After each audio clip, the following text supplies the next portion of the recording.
Mboten nginten babar pisan bilinggeng majeng mapakaken kalan para sata Kurawa Paduka Kanjeng Kaka Prabu Baladewa Kartamarma panjenengan.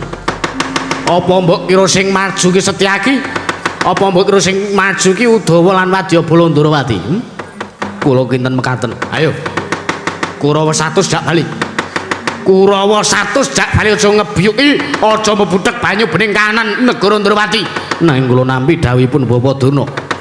Bilih Kurawa 100 kene ngebiyuki ndamel Karang Abang kawontenan Garing Ndarawati awit Sinuwun Ndarawati mboten kersa paring dawuh wonten pundi dunungipun Anggir Lesmana. Kowe saiki manut karo aku ra? Kowe saiki manut karo aku ra? Menawi kula mangko tak glandang niku. Nyuwun pamit padal Mas.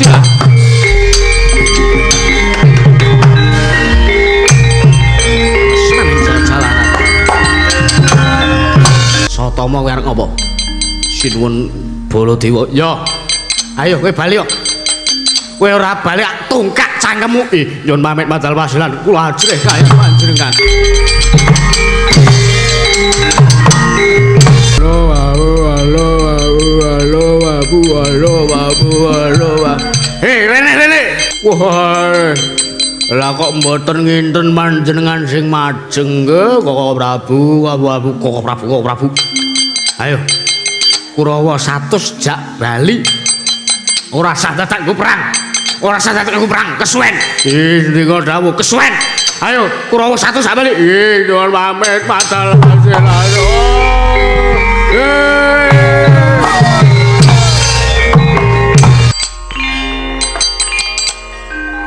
Ayo. Madek.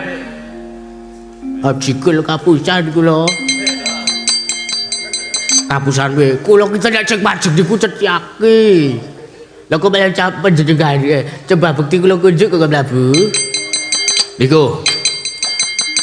Nggih. Ngapunten kok jenengan cek majeng.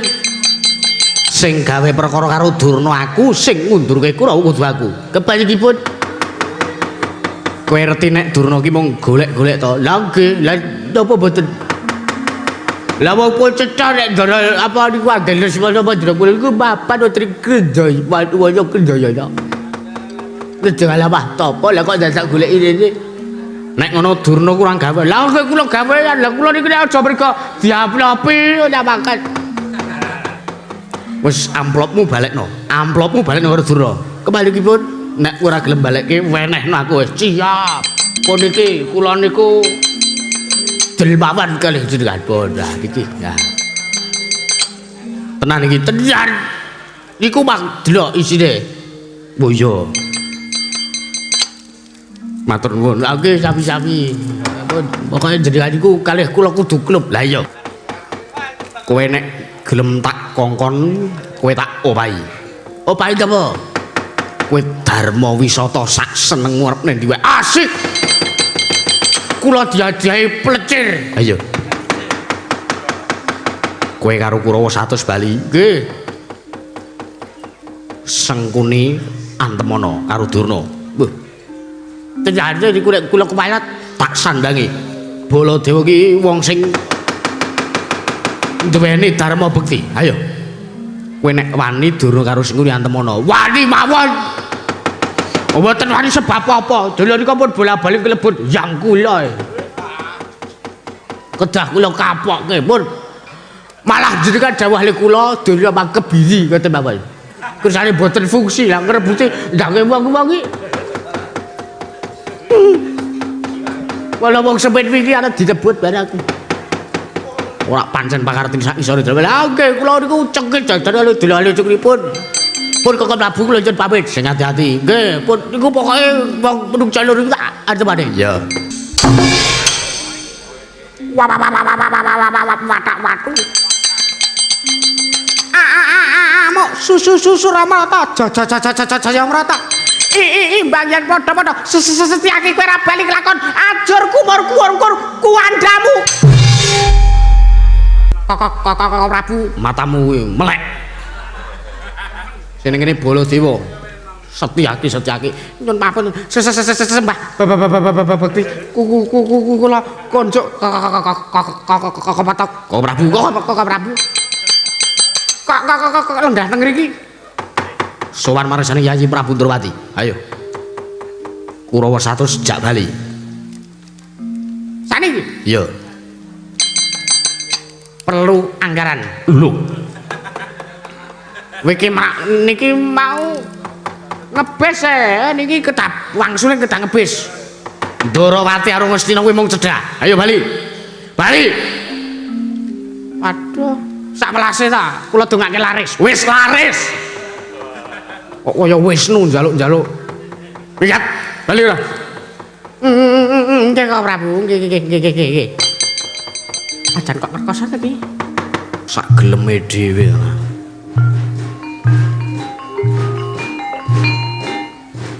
Nanti. Pang ngapunten. Kok Prabu. Kok Prabu kok Citraksa nanti. Kula ajeng apa? Ajeng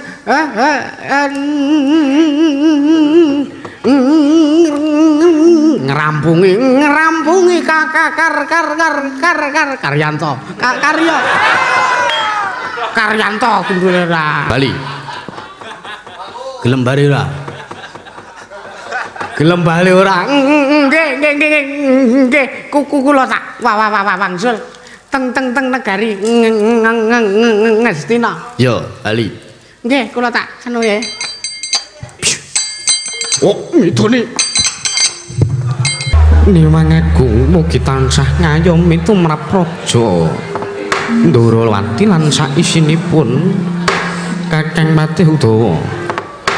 Marmanira ndadekake kaget pengelir dene sira ingsun piji ana kersaning mandraning ingsun Kakang Patih Udawa. Kawula niki diwaji sembahan kula pengayoman kula ing Madyapada prapteng delahan Gusti kula ingkang sinuwun Prabu Sri Bathara Kresna. Wantar sabda tama paduka Gusti kula ingkang lan tatanan barisaning para Madyabala ingkang padha gantung seba. Aja nengkang nganti padha saur manuk. Jeneng ingsun nedya mbabarake wigatining pasewakan. Kawula niki sindika ngestakaken dawuh. Nanging dereng lan sak sampunipun kemareng kula ngaturaken sembah bekti kula kunjuk sinuwun. Ya Kakang Patih Udawa ndak tampa tiba sepadha-padha. Ora ewat paregon anggaring rasa ana ngersaning panjenengan ingsun Kakang Patih Udawa ing Widara. Kawula niki ngestakaken dawuh. Ama dene Dimas Setyaki saksuwane siadi garba ruci ya ing Lesanpura pun Kakang ndangu kelawan jeneng para siadi padha kanthi raharja sak praptanira Dimas garba ruci tansah pinayung ing kawidadan ndering sambikala sowan ku tebi saking Rubeda Koko Prabu paduka miji dhumateng pisuwaripun ingkang rayeng garba ruci wilujeng pisuwan kula tan kula pundi atos andadosna jimat mugi dayana ing kasantosanipun ingkang rayeng garba ruci Koko Prabu kawula nurut mriki padha tataning barisaning para Madyabala jeneng ingsun diandangu kelawan rawuhing Koko Prabu sedika ngestakaken dawuh Koko Prabu purba asih wonten asta paduka Gusti kula ingkang sinuwun Kanjeng Prabu Balarama wonten Projeng Ndrawati ingkang rayeng ngaturaken asung pasegan panakrami tuwin pambagya raharja mugi tansah kunjuk marang ngersa jengandika Kanjeng Koko Prabu Baladewa. Pangayoman kula wonten ing Madyapada prapteng delahan sawanipun kakang ing praja ing Ndrawati dina iki ya ing Dwaraka methuke marang karaharjan ora methuke marang analangan sewiji apa asung pasegan panakrama lan pudha pangastawa wis ndak tampa karya bombong rasi balipun Kakang. Ora lewat pun Kakang ing mandura ngaturake salam taklimipun Kakang muga tansah kunjuk ana ngersaning Yayi Prabu Kresna. Yayi Prabu. Kawula kaya wis ora kurang prayoga praptanipun Kakang ing Praja Ndrawati dina sak mengko iki. Yayi Prabu Kresna. Koko Prabu Baladewa Sarawuh ngadika ingkang rayeng garba rucipun Setyaki ngaturaken sembah sumangga ming pangabekti kula kunjuk Koko Prabu. Iya. Kadangipun Kakang Yayi Dimas Setyaki siadi ngaturake bekti kelawan pun Kakang dak tampa ora pangestrinipun Kakang wae Tamanana Dimas garba ruci. Kula pundi adosna cimat paribe ndayana ing kasantosan mboten langkung Layukan ungkit jikan tiga lega Matarik pasewakan datulun garing Durupati ke Dwaraka. Yo kaya wis ora kurang prayoga Dimas Garbaruci katangipun kakang. Sinuwun sakramon sing ngandika Gusti kula ingkang sinuwun ing Mandura ingkang abdi kepatihan pun Udawa ngaturaken sembah bekti kula kunjuk sinuwun Kang Udawa wonten timbaling adawu. Yen to lumrahe adikku ing Garbaruci Yayi Setyaki ngaturke sembah kelawan aku mesti wae tak tampa lan tak pengestoni. Nanging sing gedhe pangapurane Kakang Udawa aja ndadekake kaduk ati kajron panampa. Aja salah tampa yen to Kakang Udawa ngaturake bekti, ngaturake sembah lawan Baladewa sing gedhe pangapuramu sembahmu ora tak tampa. Waduh. Dudusan menapa ingkang badhe kula sandhang dene Paduka, dene kula sampun nggadahi kalepatan dene Paduka teka mboten nampi sembahipun ingkang abdi kepatihan Kang Udawa wonten timbalan. Kusik dipetung apa Kakang Udawa ora kelingan lelakon jaman cilike Baladewa, jaman Baladewa keloro-loro uripe, jamane Kakrasana kedarang-darang uripe ketoyong-toyong lakune sing tansah mung marang Baladewa, marang Nata Mandura, marang Kakrasana kuwi sapa? Iki mesti kemawon sawarga bapa sagopa miwah ibu sagopi.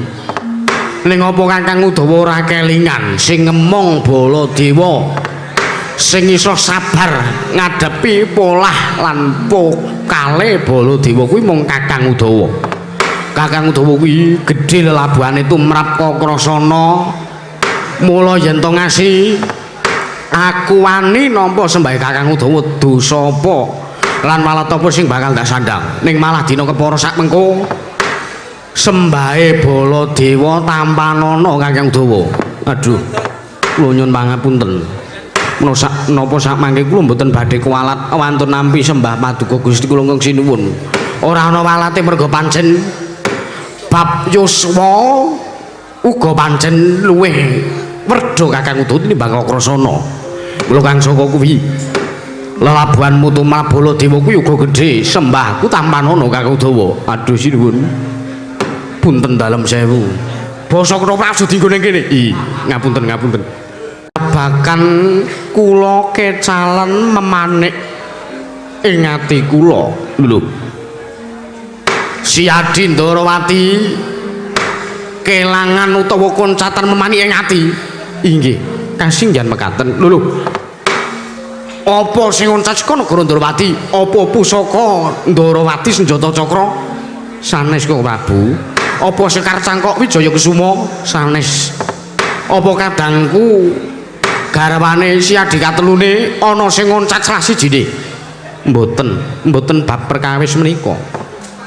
Nanging kula menika koncatan anak kula pun Samba Kusuma Kilatmaka ing Pananggaruda awit sampun wonten 3 candra menika kula kecalan dhumateng anak kula pun Samba Kusuma Kilatmaka ing Pananggaruda mboten dipun mangertosi wonten pundi dunungipun, mboten dipun mangertosi wonten pundi lampahipun anak kula pun Samba. Kula gi sampun ngrawuhaken Brahmana winasis 1000 sugata kinarya angluwari wonten pundi dunungipun anak kula pun Samba Wisnubrata. Wondene sak mangke ugi gagar wigar tatarantuk karya. Kula ningali kaca paesan ugi kula mboten saged mangertosi wonten pundi dunungipun anak kula pun Samba Wisnubrata. Kula tingali madyaning kaca paesan namung katingal kawonten ingkang peteng. Kula datan saged mangertosi wonten pundi papan dunungipun anak kula pun Samba Wisnubrata ing Pananggaruda Kaka Prabu. Mila sak mangke wonten ing mriki kula nedya nyuniga pratikel kedah kados pundi lampah kula naningkeng kula damel supados kula saged nempohaken srana anggen kula badhe nemoaken marang anak kula pun Samba Wisnubrata ing Pananggaruda Kaka Prabu Balarama.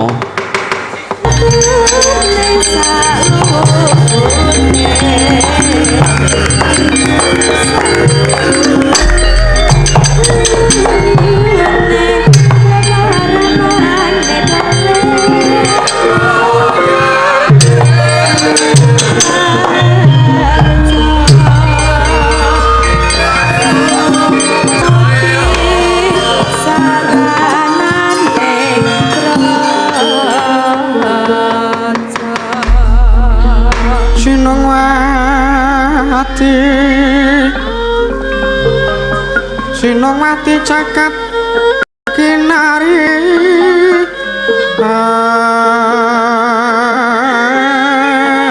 among maklume mbak ombak ing samudra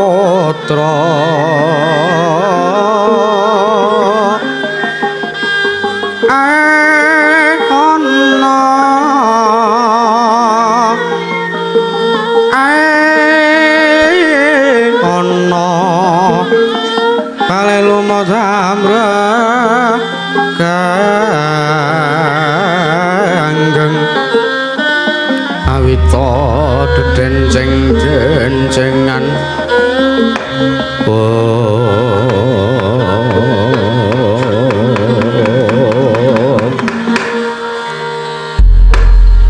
mangke Koko Prabu Baladewa dening ngantos paripurna anggen kula medhar atur sabda pangandika dumateng ngersa jengandika Kanjeng Koko Prabu Baladewa damel kaget sotane ngalih kula mboten mangling menika wonten pujangga saking negari Ngastina inggih Bapa Penemban Durna rawuh wonten ing Praja Ngastina Koko Prabu lho jagat dewa Bathara jagat pangestu karo wayah Bathara jagat welatala Yayi Prabu ya gawe kaget sotane galipun Kakang nggonipun Kakang abyantar marsaning Siadi lah kok teko iki sore-sore Bapa Durna rawuh ana ing praja ing Dwaraka nanging Yayi Prabu kepiye wae iki kalebu gurune para Pandhawa gurune Siadi lan gurunipun Kakang uga gurune para Satakurawa diyake kadang rawuh Bapa Durna iki Yayi Prabu, nun inggih, Koko Prabu lenggengkeng sekeca. Iya, kaya wis ora kurang prayoga, Yayi Kresna. Nun mangke Bapa Durna Sukalima. Sarawa jengandika Sang Penemban. Begawan Durna wonten ing Praja Ndarawati. Ingkang putra Punata Ndarawati ngaturaken asung pasegan panakramitun Pambagya Raharja mugi tansah kunjuk marang ngersa jengandika Bapa Penemban Durna Sukalima. Kandang bluguduk manyar-manyar gamana kang kula goprik gantel buntuting selikur kula ana nriki kira anak Prabu Sri Bathara Kresna wanter sabda tama pangandika anak Prabu ing Ndarawati ani balik dumateng ing Bapa ing Sukalima dinten sakmenika asung pasegan panakrami tuwin Pambagya Raharja samringkeng Bapa tampi kunjuk ketripi kalih kula damel bombong ral sing manahipun ingkang Bapa ing Sukalima nggih mboten langkung ingkang Bapa ing Sukalima ngaturaken salam taklim kula mugi tansah kunjuk marang sajengandika anak Prabu Sri Bathara Kresna anak Prabu inggih Bapa kula tampi karya bombong rong sing menggalih mboten langkung kasekecakna lenggah jengandika Bapa Penemban Durna Sukalima wonten ing Praja Ndarawati kula non sampun mboten ngrang payogi pisowan kula wonten ngersa paduka anak Prabu Sri Bathara Kresna Bapa Penemban Durna Sukalima sarawuh paduka ingkang putra ing Mandura pun Baladewa ngaturaken Pambagya Raharja mugi tansah wilujeng rawuh jengandika wonten ngersanipun Yayi Prabu Sri Bathara Kresna. Apa mriku kadhetene pisuk suwantenipun anak Prabu ing Mandura? Ih, kasinggihan mekaten. Kok lenggah teng mriki? Iki sawetawis kula sowan ngabiyantara marsani Yayi Prabu Kresna badhe nanjaken bab wigatos wonten menapa dene Yayi Prabu Kresna nimbali dumateng pisowanipun ingkang abdi ing Mandura. Mo nggih sae. Nggih nggih kula ngaturaken salam taklim kula mugi tansah kunjuk marang sajengandika anak Prabu Baladewa. Ih sampun boten kirang payogi. Pun payoga kanggelipun enggah. Nggih pun kepenak. Sang Penemban Durna kula ngaturaken sembah. Ora pangling suarane Setyaki. Kasinggihan mekaten. Po Setyaki kok bajekno kowe? Ngaturake sembah karo aku kok bajekno kowe dakik basa karo aku. Wajibipun tiyang tanah Jawa menika ndarbeni lan ngurmati lan ngajeni ginakaken tata krama tuwin unggah-ungguh dumateng ingkang langkung sepuh lan langkung merda monggo panjenengan menika jejering brahmana kula kedah ngaturaken sembah mugi tansah kunjuk marang sajengandika. Oh lan dalah. Ya Setyaki ya. Wah, sak gendakan iki kowe apik karo aku Setyaki. Ih, kasihan mekaten. Ndi rakoke? Wah.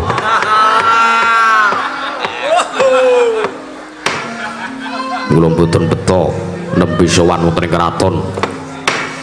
Wontenipun gelasan. Oh, ora apa-apa. Durna ki apa? Ming dluwang digiling di ora iso dijoleke. Ora masalah Setyaki. Mengko tak jupuke. Ih, supaya penemban Durna kula ngaturaken sembah. Dawa. Ih, kasihan mekaten. Tak tampa ya mantune Sengkuni, pengestu tampan ana. Ih, kula pun digo jimat. Iki bapakmu maratuwa ora melu. Ih, mboten napa-napa. Mergo pancen kepara nalika semana sing ditimbali lan diutus supaya sawane ning Praja Ndarawati iki mung aku. Ih, mboten dados menapa. Kula sak mangke ingkang badhe sowan wonten ing Mlasa Jenar Kyambakan. Ya ora apa-apa, ngono apik. Nggawa gula teh. Ih, Mampir saka Lima. migatosipun Mitrai aku. Durung mitrai aku to. ih menawi sak mangke kula wonten wekdal tuwin wonten kesempatan kula badhe sowan wonten pertapan ing Sukalima. Oh ya, golek kesempatan. Nun mangke Bapa Durna ing Sukalima damel kaget sotaning penggalih ingkang putring Ndarawati dene kula nampi rawuh ngandika tanpa cecul ing saderengipun wonten migatos menapa. Oh, menika mekaten Garana Prabu. Sepisan sowan kula menika tuwi dhateng kawilujenganipun anak putu kula ing Ndarawati inggih Paduka Anak Prabu Sri Bathara Kresna. Miwah putu-putu kula putra-putring Ndarawati. Ih, matur sembah nuwun. Dene ndungkap angka kalih sowan kula menika mboten saking pikajengan kula piyambak nanging panci wonten ingkang ngutus kalih Bapa ing Sukalima. Wonten ingkang ngutus kelawan jengandika Bapa Penemban Durna sinten ingkang ngandhawuhi supados rawuh wonten ing Praja Ndarawati. Nalika semanten kula katimbalan marang sanipun anak Prabu Duryudana, kula dipun utus supados sowan wonten negaring Ndarawati. Awit anak Prabu Duryudana menika prasasapun pepes bayu kang tapis. Mboten nggadhahi pengarep menapa malih, mboten nggadhahi pengarep-arep menapa malih. Sampun putus asa. Anggenipun ngupadi atmajanipun inggih putu kula Lesmana Mandra Kumara ingkang ngoncat saking negari Ngastina sampun wonten 3 candra menika. Lho. Anak kula pun Lesmana Mandra Kumara ngoncat saking negari Ngastina. Inggih leres kasih mbaten. Teka mbarengi kelawan noncatipun anak kula pun Samba ing marang Garuda. Lho. Putu kula pun Samba ugi oncat saking kesatriyaning marang Garuda. Inggih kasinggihan mekaten kamangka ugi sampun 3 candra. Lah menawi mekaten seri kula kelangan putu jenengan kelangan putra, kula sama-sama kelangan putu. Mila saking menika wigatosipun kula sowan wonten ing mriki menika cekak aos kemawon kula dipun utus dening anak Prabu Duryudana awit sakmangke sampun prasasat pepes bayu kang tapis mboten nggadhahi harapan menapa melih. Samangke anak Prabu Duryudana utusan kalian kula supados sowan wonten mriki kersa anak Prabu Sri Bathara Kresna paring sakbiyantu ningalana kaca paesan madosi tuwin ngupadi wonten pundi dingipun putu kula pun Lesmana Mandra Kumara.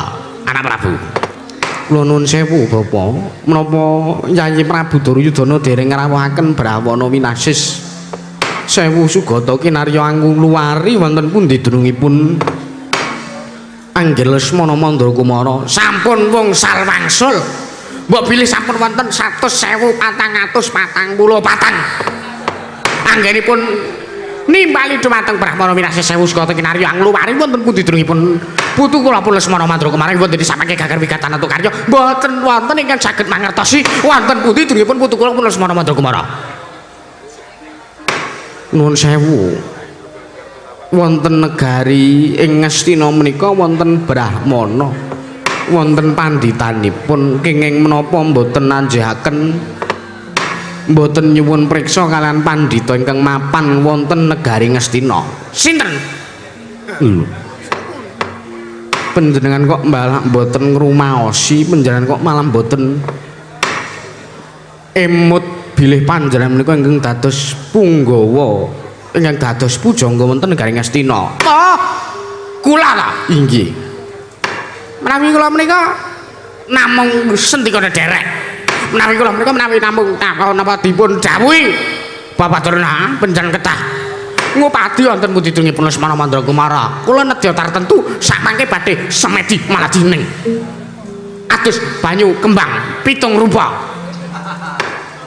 Madosi priatos ngampah priatos mados wonten pundi turipun putu kula Lesmana Mandragumara. Wadene samangke kula mboten dipun dawuhi nggih sampun kula mboten badhe menapa-napa. Malah kula dipun dawuhi supados kula sowan marang ngersanipun anak Prabu Sri Bathara Kresna. Marang ngersanipun anak Prabu Sri Bathara Kresna ingkang saestu ingkang samangke titis Sangjang Bathara Wisnu kula nyuwun tulung panjenengan ngluwari wonten pundi dungipun putu kula pun Lesmana Mandragumara. Awit jagat mengko sampun mangertosi bilih nata Nurwati Prabu Sri Bathara Kresna menika saestu titising Sangjang Bathara Wisnu inggih Sangjang Bathara Suman. Wisnu menika mboten kateges Wisnu menika mboten. Nanging pancen Wisnu menika dewaning katenteman, dewaning kabagyan ingkang saged mangertosi saderengipun winara. Mila samangke kaning anak Prabu Sri Bathara Kresna menika kedunungan wujuding pusaka kenami winastanipun Kaca Paisan. Samangke kula aturi ningali wujuding Kaca Paisan. Angluwarana wonten pundi dunungipun putu kula Lesmana Mandragumara. Menawi kersa kula ngaturaken matur nuwun ingkang tanpa pepindhan. Wondene boten to kula nuwun sewu lungger kula nuwun sewu. Jagat menika sampun ngundangaken panjenengan menika titis Sangjang Bathara Wisnu. Apa daya kabar titis Sangjang Bathara Wisnu menika mengayawara. Menapa malah kepara sing manitis wonten ragane panjenengan namung Wisnu Semin. Gaweane njaluk idit. Kula nuwun sewu. Panjenengan kedah kersa ngupadi dunungipun putu kula pun Lesmana Mandragumara. Menawi samangke ngantos patuka mboten saged madosi mboten saged ngluwari dunungipun putu kula pun Lesmana Mandragumara apa badhe kula biyawarakaken bilih nata Nurwati menika ingkang ketitisan Sangjang Bathara Wisnu menika namung ngayawara namung kandhek wonten pangucap nanging mboten kababar dados makarti lho Ger.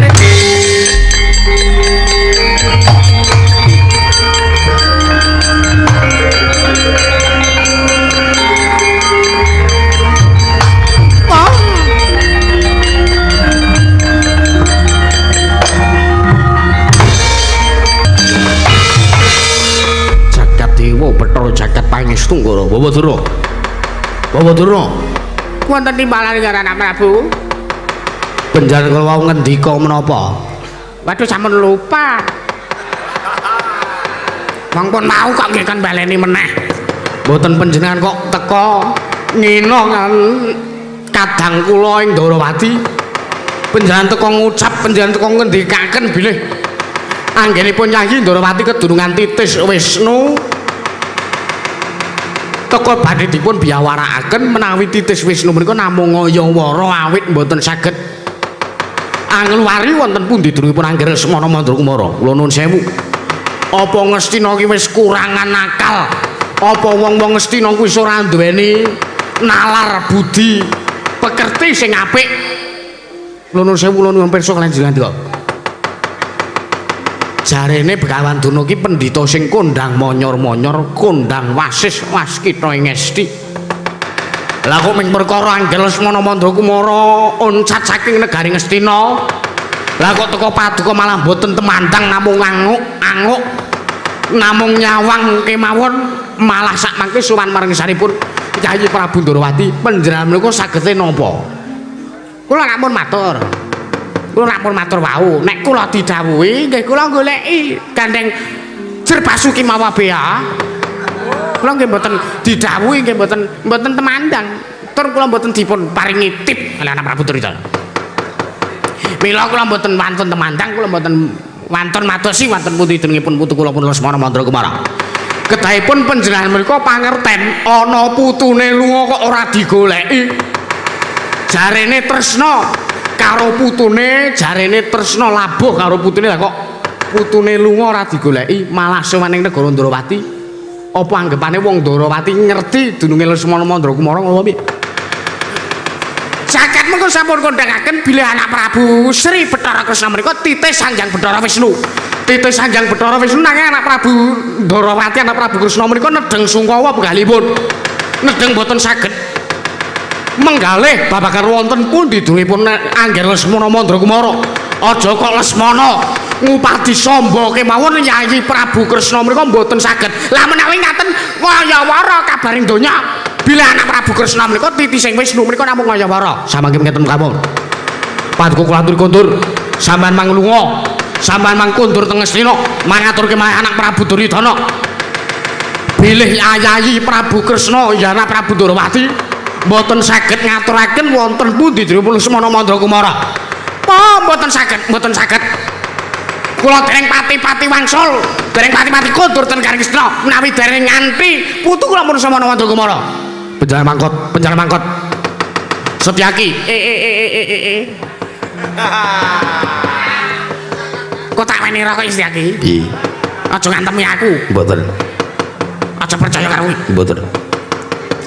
Setyaki kok kowe malah ngewangi karo Bagandurna? Sakendakan mriku kula nembe lebaran.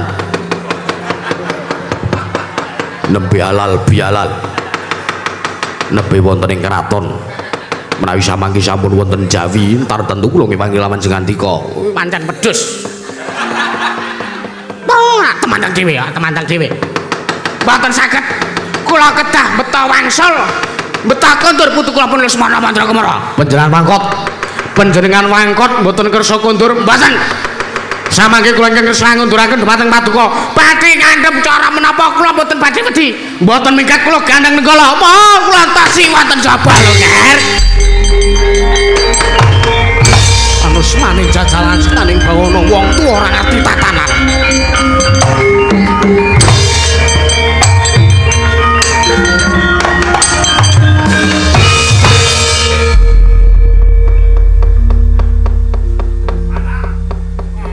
Ngopo guyu?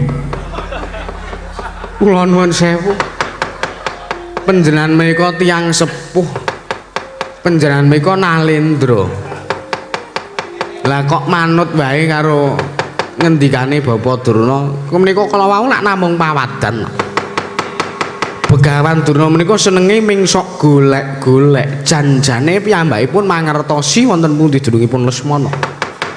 Ning gandeng sak mangke Begawan Durna menika nedeng nembe damel kawontenan negari Ndrawati supados geger awit Begawan Durna ugi mangertosi bilih kula ugi koncatan anak kula pun samba. Wah, pancen wong-wong Ngastina ora enek sing apik. Wong-wong Ngastina Kakang Dawa, pripun Yayi Mas? Jenengan mambu minyak telon mboten? Nggih. Ambune bayi. Kula kok malah pengen ngudang anak. Tesih dangu. Ampun ngegege mangsa alon-alon mawon. Nggih.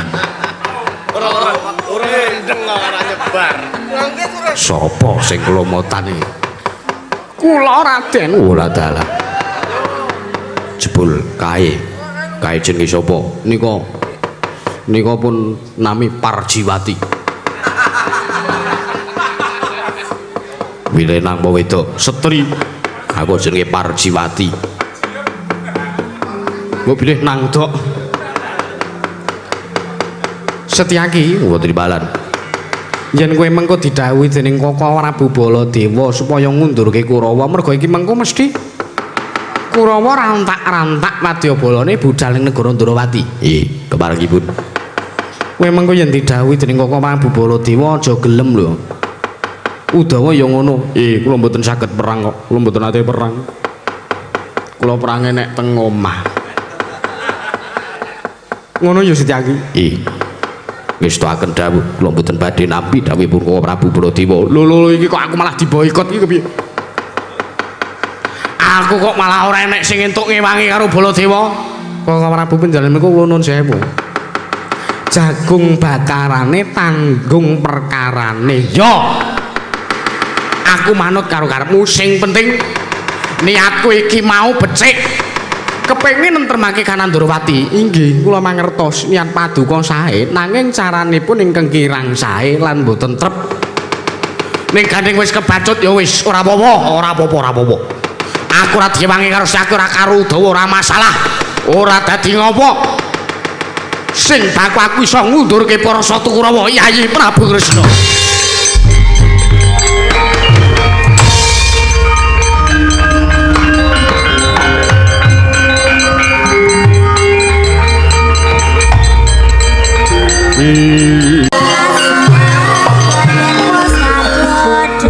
Setyaki Wonten dawuh. yen kowe mengko ngasi ngewangi karo Koko Prabu Baladewa kowe metu saka Kasenopaten ning Ndarawati.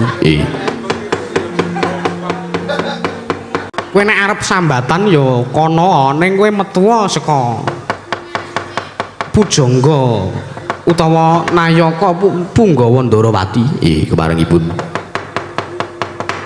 Dimas Setyaki Wonten balan. jaganen kahlan negara Ndarawati. Keparengipun. Lan Gage Budala kowe ngupadi dununge anakku Samba Wisnu Brateng Paranggaruda. Aja budal liwat alun-alun Ndarawati ning ngarep nanging budala liwat alun-alun pepungkuran. Sedika ngestaken dawuh keparengipun pamit madal pasilan. Kepareng Paduka badhe tindak dhateng pundi? Cawis Narata Kencana Kakang Udawa pun Kakang bakal budal mring Kesatan Madukara wigatosipun nglumari ana ngendi dununge Abimanyu merga ya wusana titelung candra. Abimanyu anake Arjuna goncat saka kesatriyan. Senika ngestaken dawuh budal kang padha sibu ingsun kundur daton ngestaken dawuh kepareng nyuwun pamit madal pasilan. Ya nganti Sang Hyang Surya kinarya madangi lakumu Kakang Udawa.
Nanging Prawadyabala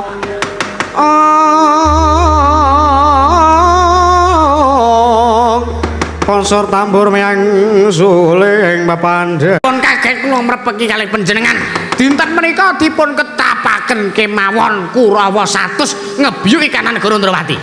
Sebabipun menapa Kakang Drona? Dene panjenengan kok dawuh kalih kula nek Kurawa 100 kudu ngebyuki kahanan negara Ndrawati. Lah kepripun? Pawartane napa sampean ya iso entuk kasil anggone nyuwun mriksa karo anak Prabu Ndrawati? enten pundi dununge wayah Mas Lesmana Mandrakumara lah kok teka sampean dugi mriki ming dawuh Kurawa 100 kon ngetapake. Lah taala. Bawa Duna. Mang paring dawuh sing cetha. Ampun ming ujug-ujug ndawuhi Kurawa 100. Kurawa niku nek temandang anggarane ora genah ya mah. Amila niku paringa dawuh ingkang detela. Kenging menapa wandiran dawuh Kurawa 100 ketah majeng ngebyuk kanan Ndarawati. Dursasana kowe tak omongi. Padina sameka kula dipun tundhong kaliyan anak Prabu Baladewa. Lho, anak Prabu Baladewa lenggah teng Ndarawati. Nggih. Jalaran kula semanten anak Prabu Ndarawati ugi kecalan putranipun, kecalan majanipun. Inggih menika pun anggir Samba Wisnu Brateng Paranggaruda. Samba nggih ilang. Nggih. Dinten samake ugi bingung bapak ngleni cuculan usuli kula sowan. Kula nanjaken wonten pundi durungipun wayah Mas Lesmana Mandrakumara wondene samangke dereng ngantos anak Prabu Ndarawati paring pangandikan kalih kula. Malah anak Prabu Baladewa paring pangandikan sartanipun nuduh kula mergo anak Prabu Ndarawati menika nedeng nandang susah monggo kula malah nyuwun tulung nambahi bebanipun anak Prabu Ndarawati. Lajeng ngersanipun sakmenika kados pundi Kakang? Kurawa ketapake. Ngebyuki kanan Ndarawati. Dursasana dur kepo Dursabala. Dursala kabeh tape Karta Marma Kartipeya. Karta Denda Satama kabeh tape. Sendika dawuh Dur, wonten dawuh.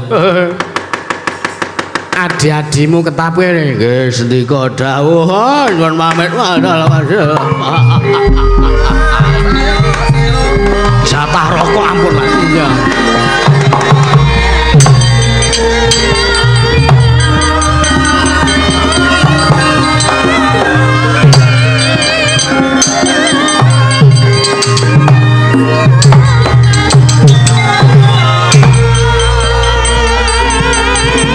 Ayo budal.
Katututan lamun mangsa prawira diktaya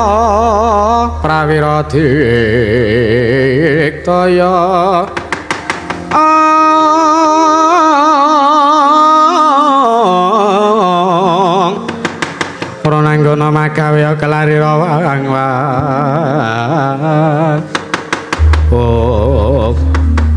mboten nginten babar pisan bilinggeng majeng mapakaken kalan para sata Kurawa Paduka Kanjeng Koko Prabu Baladewa Kartomarma Panjenengan. Apa mbok kira sing maju ki Setyaki? Apa mbok kira sing maju ki Udawa lan Wadyabala Ndrawati? Kula kinten mekaten. Ayo. Kurawa 100 jak bali. Kurawa 100 jak bali aja ngebiyuki, aja mebudhek banyu bening kanan negara Ndrawati. Nanging kula nampi dawuhipun Bapa Durna. Bilih Kurawa 100 ki ning ngebiyuki ndamel Karang Abang kawontenan Garing Ndrawati awit Sinuwun Ndrawati mboten kersa paring dawuh wonten pundi dunungipun Anggir Lesmana. Kowe saiki manut karo aku ra? Kowe saiki manut karo aku ra? Menawi kula mangko tak glandang niku. Nyuwun pamit padal Mas.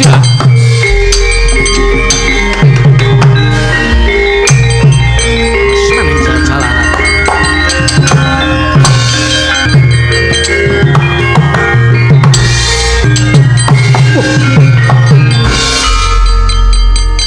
Sotama kowe arep ngopo? Sinuwun Baladewa. Ya. Ayo kowe bali kok. Kowe ora bali tungkak cangkemmu.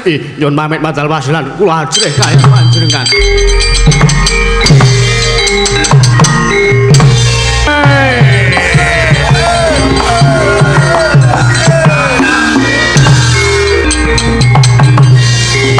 Pot.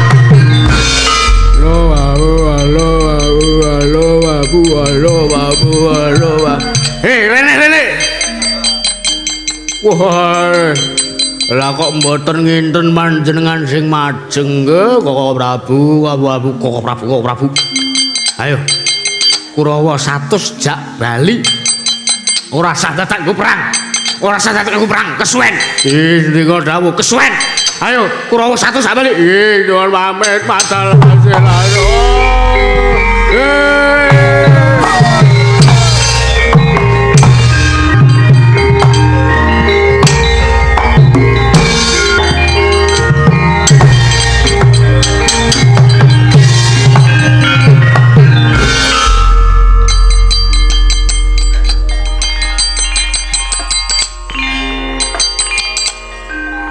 Ayo.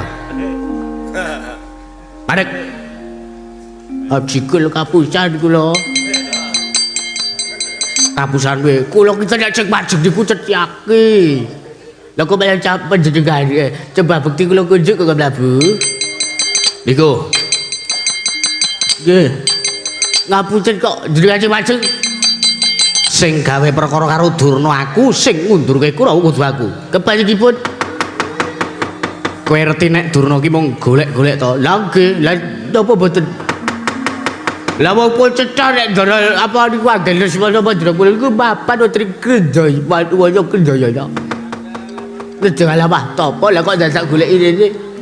Nek ngono Durna kurang gawe. Lah kowe kula gawean, lah kula niki aja mriko diamplopi ora makan. Wis amplopmu balekno. Amplopmu balekno karo Durna. Kemalikipun nek ora gelem balekke wenehno aku wis siap. Puniki kula niku delmawan kalih jenengan pun. Nah niki ya. Tenan iki tenan. Niku mang delok isine. Oh iya. Matur nuwun. Nggih sami-sami. Pokoke jenengan niku kalih kula kudu klub. Lah iya. Kowe nek gelem tak kongkon kowe tak opahi. Opahi apa? Kowe Darma Wisata sak senengmu arep nendi wae. Asik. Kula diajahi plecir. Ayo. Kowe karo Kurawa 100 bali. Nggih. Sengkuni Antemana karo Durna. Mbah. Terjadi iki kula kepayat tak sandangi. Baladewa ki wong sing duweni dharma bekti. Ayo. Kowe nek wani Durna karo Sengkuni Antemana, wani mawon. Mboten wani sebab apa? Dene nika pun bola-bali kelebur yang kula. Kedah kula kapokke pun. Malah jenengan dawuh le kula Durna mangkebiri ngoten mawon. Kersane boten fungsi lah ngrebuti ndange wong-wong iki. Wala wong sepit iki arep ditebut barang. Ora pancen pakarting sak isore dhewe. Lah nggih kula niku cengkeh dadan delale cengkipun. Pun Koko Prabu kula njun pamit sing ati-ati. Nggih, pun niku pokoke wong penung jalur niku tak ajemane. Iya. janji ora merantasi gawe tugel ilatmu. Pun celan bocah tugel ilate. Pun celan mungkin ndak oleh coba. Watak watu. Mok susu ramata. Jajajajajajajaya merata. Imbang yen padha-padha setiake kowe ora bali kelakon ajur kumur kuandamu.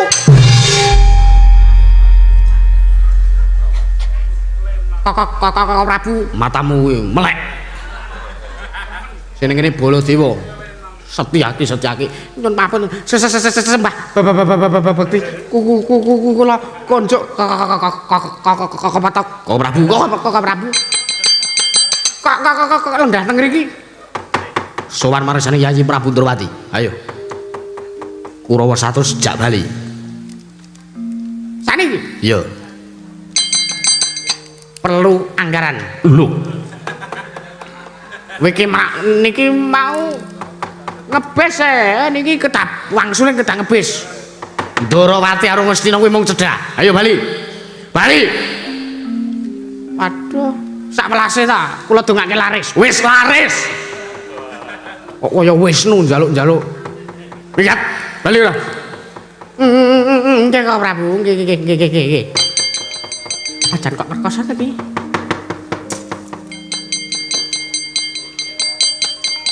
Kurawa tekan Ndrawati sak geleme dhewe.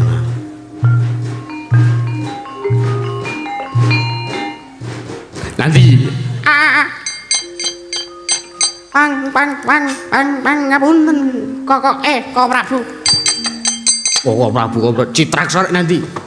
Kula ajeng apa? Ajeng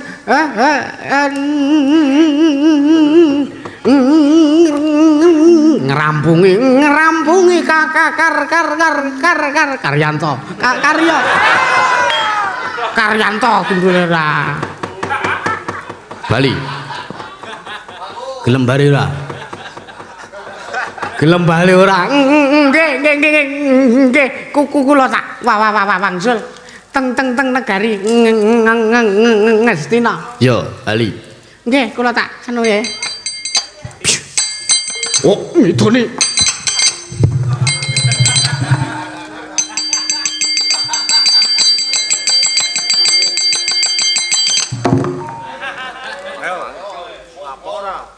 Pripun Kakak Prabu?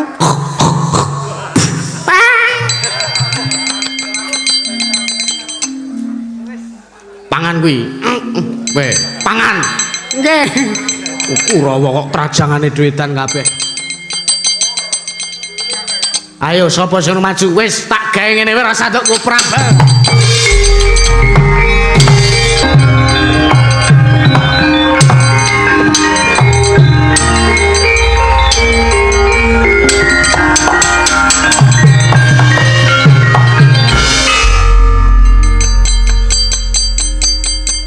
Kok malang krek ning ngarepku. Waduh lali kula. Ngopo ya kok malah bali rentuk karya. Biasane iki bali babak bundas raimu kok saiki mulus glowing. Mboten nginten sing majeng kok Prabu Baladewa. Arak wis omong. Kakang Durnarawuh wis dawuh apa kowe iki ra ngrungokke to? Mboten. Kula tenggo sajen. Ora nglidik ta kowe. Kula dikon mundur. Kula didhawuhi supados mundur. Kurawa ki asline ming golek-golek ming arep golek perkara. Asline ora duwe masalah karo wong Ndrawati kok arep di usik-usik kahanan negara Ndrawati. Senengane kok sak do sak geleme dhewe ora. Enek-enek anggarane mono mangkat lha iki blas ya. Satama ya mundur. Kowe mesti ya diundurke karo kok anak Prabu Baladewa. Ha nggih. Bapak durang mundur. Nggih to, Rek. Ayo. Aku kok lali ya. Pripun, Kang? Kok karo anakku dhewe basa. Ngoten niku ngajeni. Ngajeni napa gedhe ndase anak kula?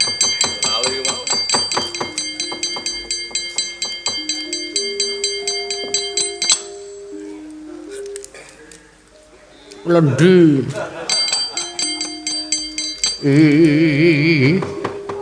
Katriku belum manggil Pak Iribat ya.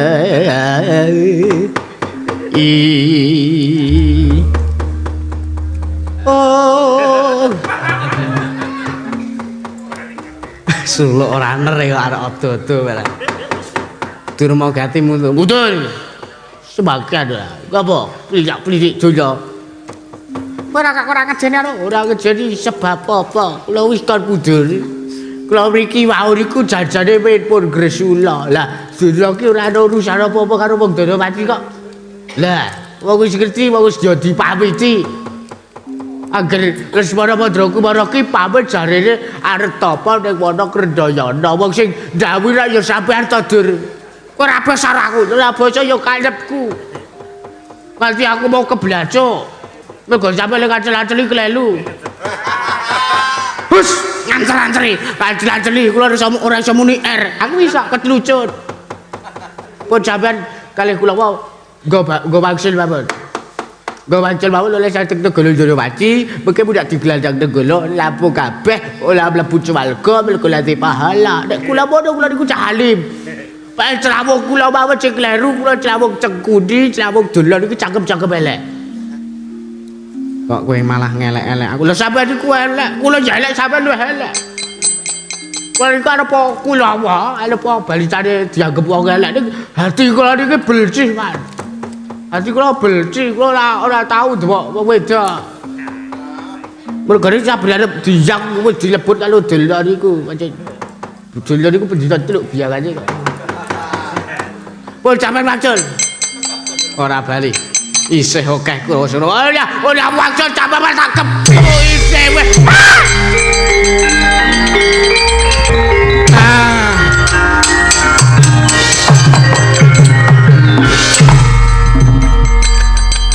Yalah. Waduh.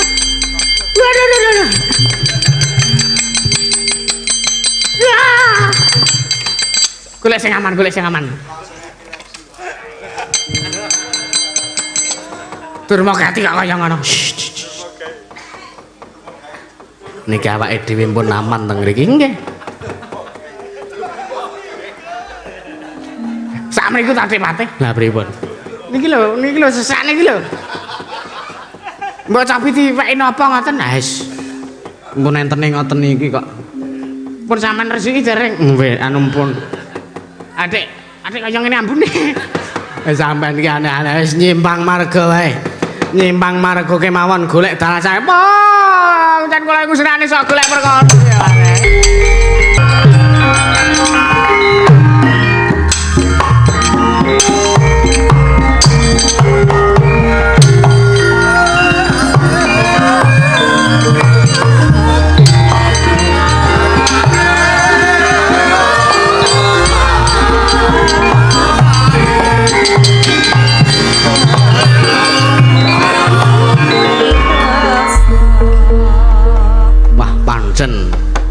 Kurawa kuwi nek sing ngayomi wong ora bener ya mung bakal kaya ngono kae ya.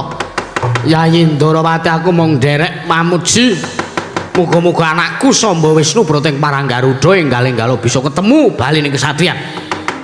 Tak tunggune kanan negara Ndorowati ben aja ana ngasidom sumuruping teta sing mrajal saka sela-selaning garuh ya.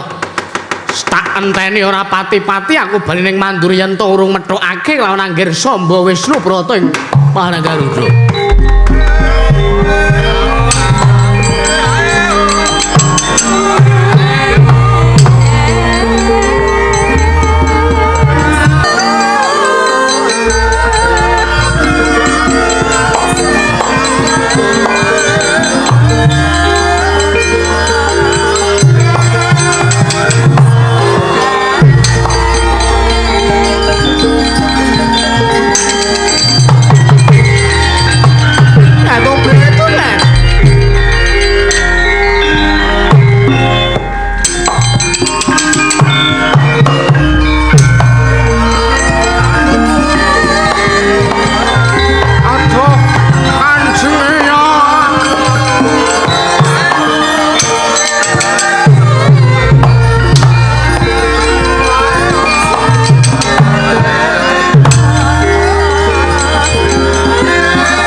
mangu mangungkung kanduhan rimang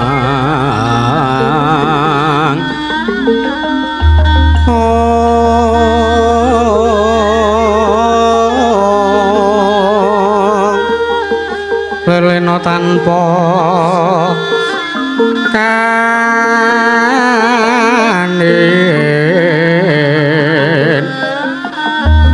yen tantusa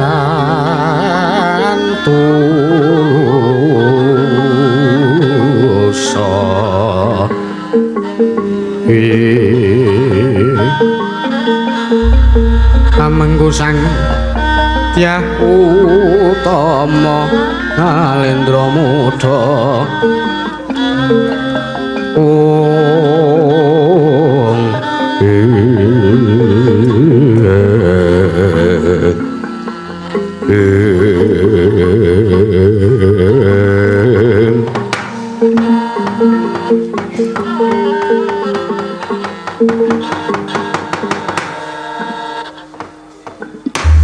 Batu-bat sode selikono dina batu-bat ora ngira jebul sing gawe gara-gara hawa panas ana ing kayuwangan Dandang Mangore iki mau jebul putu Lesmana Mandra Kumara ya wayah ulunat majane Duryudana sing laku tapa batu-bat Lesmana Mandra Kumara ngono ngapa kowe laku tapa ning kene nggih aduh Kanjeng Eyang lam-lam perjiwat boyo mirat boyo ingsun boyo darat mboten nginten babar sari babar pisan mboten nginten babar pisan bilih ngandika Kanjeng Eyang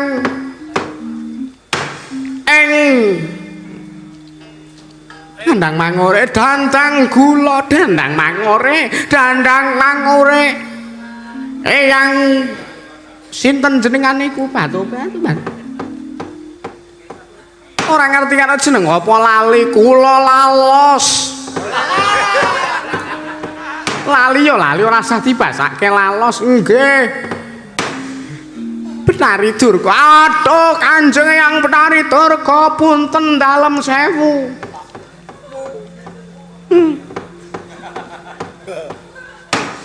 nyuwun pangapunten kula sampun damel gara-gara apa kang dadi tandane gara-gara wonten ing kahyangan ning Dandang Mangore Kanjeng Eyang aduh iki rekoso nyuarake Lesmana ngeden batu apa kang dadi sedya kita dene kita lampah tapa manggo anggon kita tapa lungguh ana ing Sela Gilang aduh modar ora ngidak sekrup kula menika jan-janipun namung kepengin gayuh wahyu kanarendran winastan wahyu widayat tiang janglot senes ding wahyu cakraningrat awet ingkang dipun gadang-gadang dipun deng-deng kaya kendang rumiyin ingkang badhe Mas Roni menenga dhisik rumiyin lan besok ingkang badhe nerasaken tahta Ngastina menika ingkang wayahipun Lesmana Mandra Kumara Kanjeng Eyang mila kula suwun kanthi sanget Kanjeng Eyang Betari Durga kersa nggayuhaken wujudipun wahyu cakraningrat menika Kanjeng Eyang tansah marpamuring sukma sikma sinukmaya winaya ing asepi sinimbangan dalang ing kalbu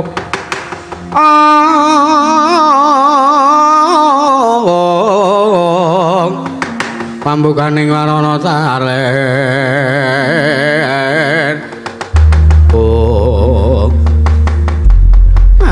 Tubat ora ngira yen to gayuhan kita kaya mangkono nggih kula Lesmana. Lah inggih Ture. Mila niku kula suwun kanthi sanget paduka kersa sabiyantu kalian kula.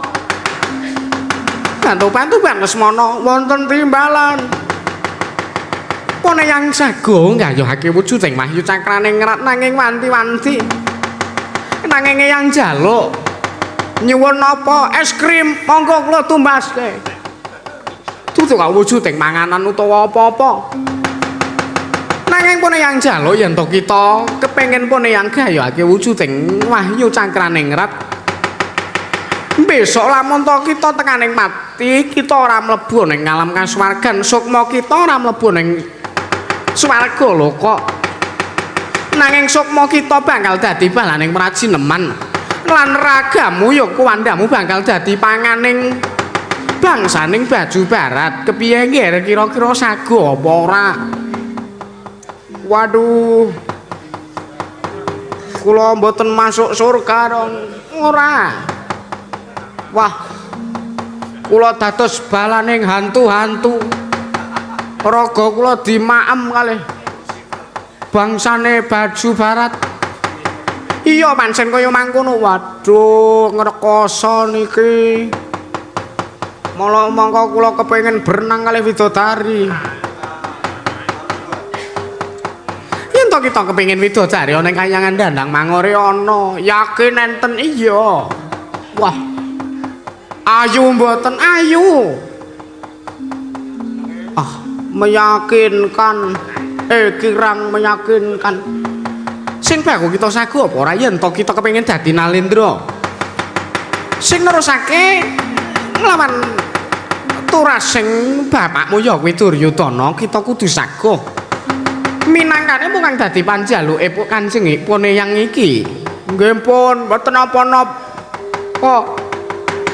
Ingkang paken kula saged gayuh wujuding Wahyu Cakraning Ngrat menika Kanjeng Eyang. Sumpah kesane aku mantem nggih siap. Kula sumpah kula sagah dipun gayuhaken Cakraning Ngrat Wahyu utawi Wahyu Cakraning Ngrat. Besok lamun temapa ing wanci kula kapur kula balsuk kula dados balaning Betari Durga.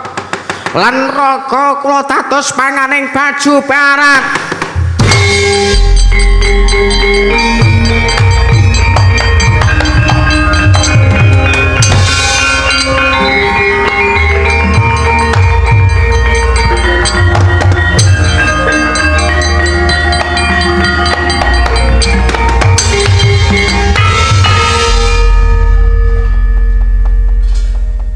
Bantu kowe kok ora manut mboten mawon.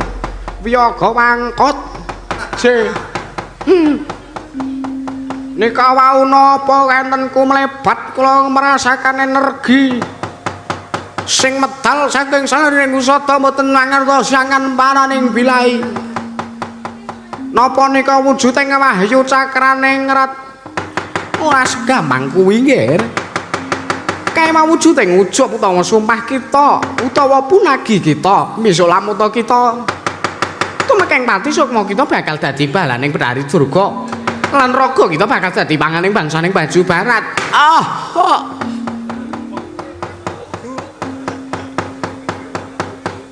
Matur sembah sewu nuwun awet paduka kersa sabiyantu dhumateng kula. Lajeng benjang menawa paduka badhe melampah tintang kayaken wujuding Wahyu Cakraning Ngrat. Ora ketang sambung baca ingkang pun yang bakal budal dina iki ngestaken dawuh nderekaken jengkar paduka Kanjeng Eyang Durga ing Dandang Mangore kula nderekaken jalinta paduka wis gamelane wis pundi.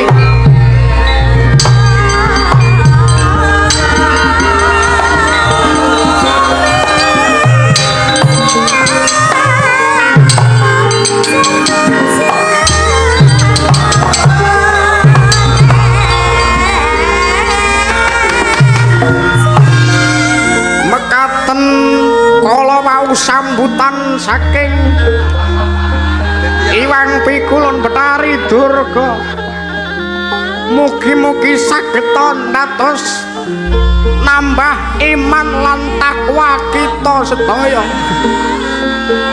Mekaten lan semanten billahi taufik wal hidayah. Wassalamualaikum warahmatullahi wabarakatuh. Pagelaran monggo kidalang.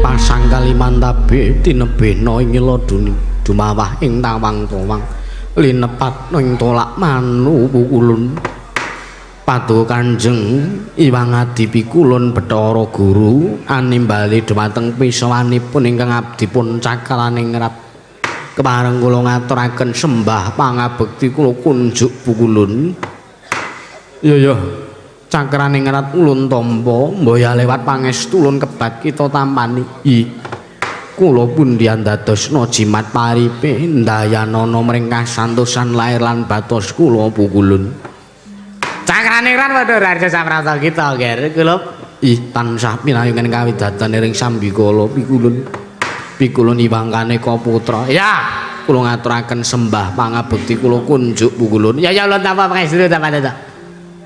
Wah, lah kok aku suwe ora tau ketemu kalawan jeneng kita. Lah kok saya glowing. Inggih.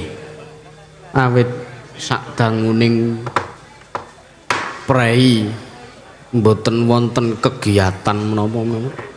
Kula menika ngalampah ingkang namipun resik jiwa lan raga kula. Bagus ya. Pancen kudu dikencengi ngene perawatan.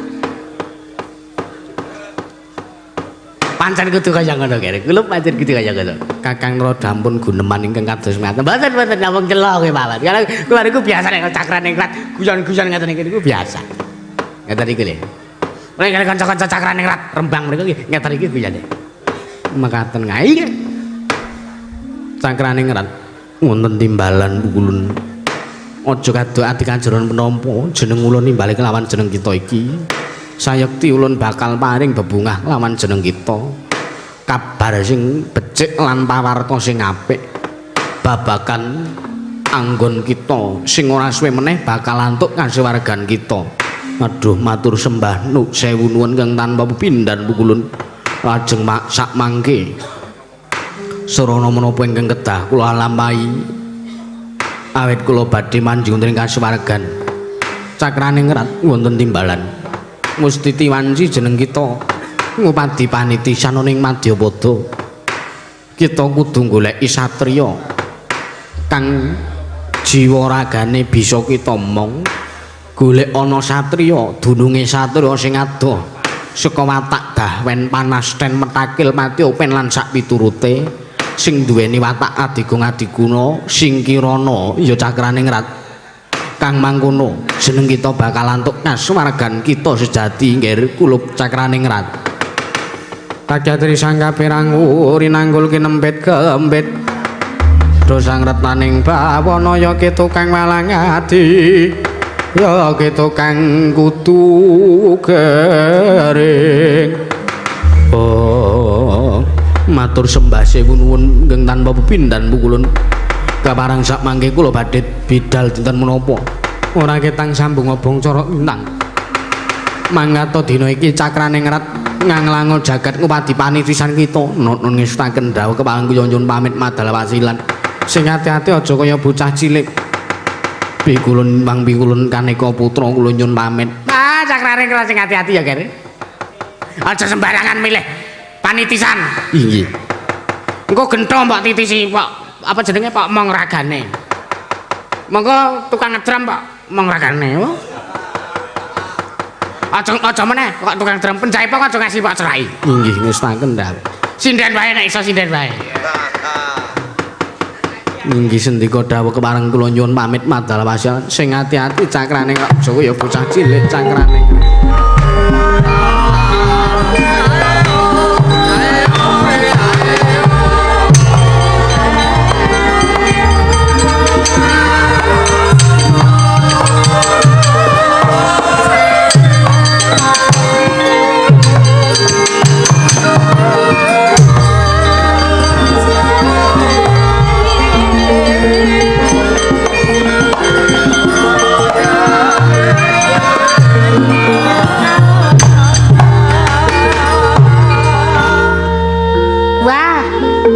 ngenten nek dewa mun enten sing pensiun ngupati panitisanipun niku. Inggih Kakang, sak mangki awi kula daaken manjing telenging Karang Kawidodaren asik.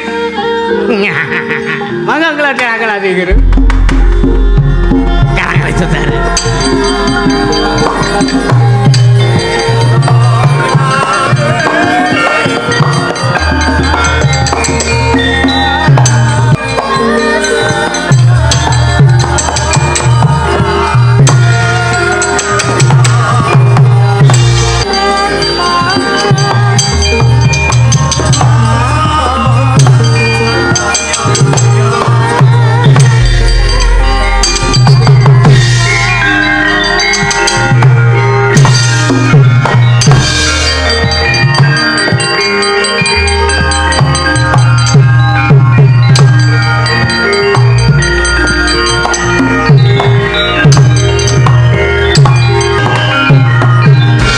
Pandhawa tata gati wisaya Indriyaksasana maruta pawana bana margana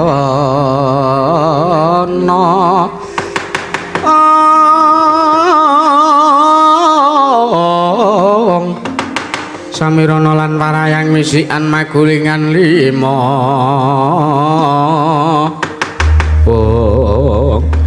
batu ora mangeki wujuding pangeja lanteng cakraning rat ingin boten pangling ugi panjenengan Iwang Pikulun Bathari Durga kula ngaturaken sembah pangabekti kula kunjuk Iwang Bathari ya nggih kula pulun tampa arep lak menyang endi kula nedya ngupadi panitisan kula awit sampun dumugi titi wanci kula antuk kasuwargan batu bar pasang yojo katuju nginu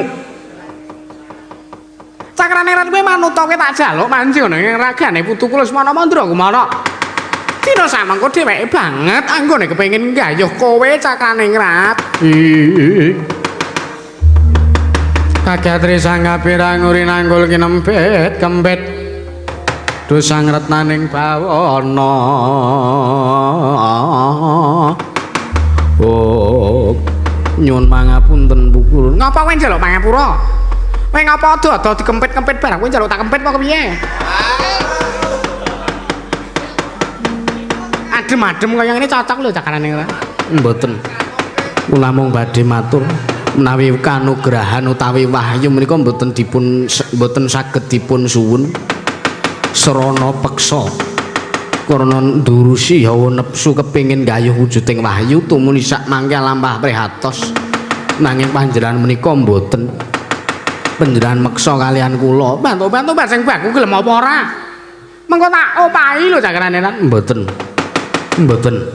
kula mboten ngarep opah menapa kemawon awit kula menika sakderma nglampahaken darmaning Gusti Iwang Adi Pikulun Bathara Guru ingkang utusan kalian kula Pukulun bantu-bantu kowe gelem apa ora gelem kowe tak ruda peksa supawi menawi badhe ruda peksa kalian kula Pukulun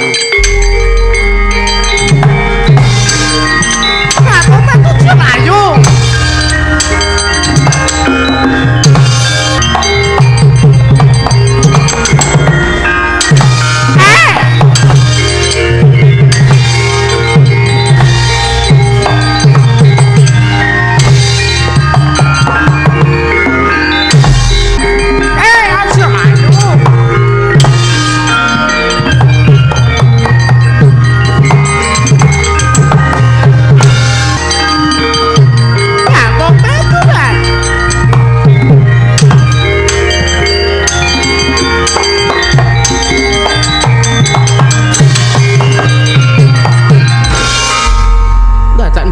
mega barang. Soale kono lesep-lesep nang nggon mega. Tobat edan. Lesmana nggih arep tuku aku ora sida gayuh wujuding wahyu cakrane iki.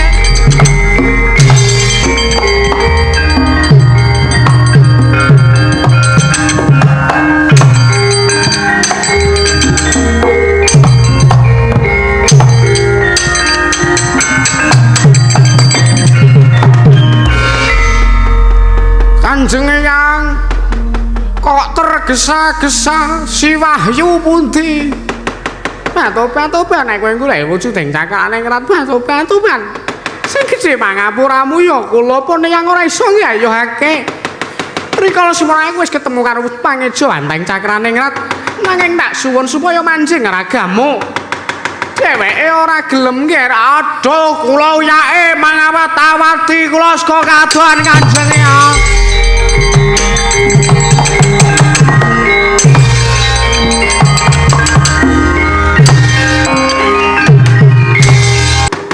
Sawega ing gati samapta ing diri ngen ulun bakal manjing lawan angga kita nanging wanti-wanti ulun sakwise kita wis ulun mong jagate aja nganti kita tumindak adigang adigung adiguna aja duweni watak drengki srehi sombong gumbudhe dahwen patiopen metake lan sak piturute merga ulun ora bakal betah manjing ing raga kita yen to nganti kita tumindak adigang adigung adiguna ngger kulup Samba Wisnu Brata kocap kacarita nalika semanten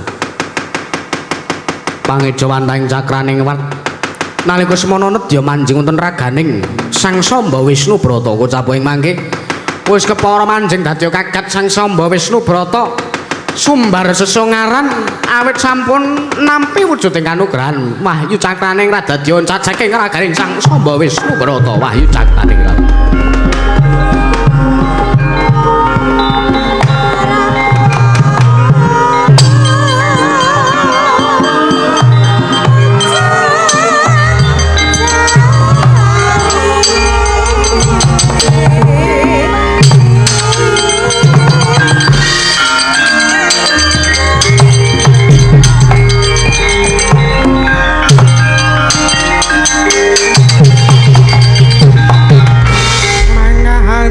sesumbar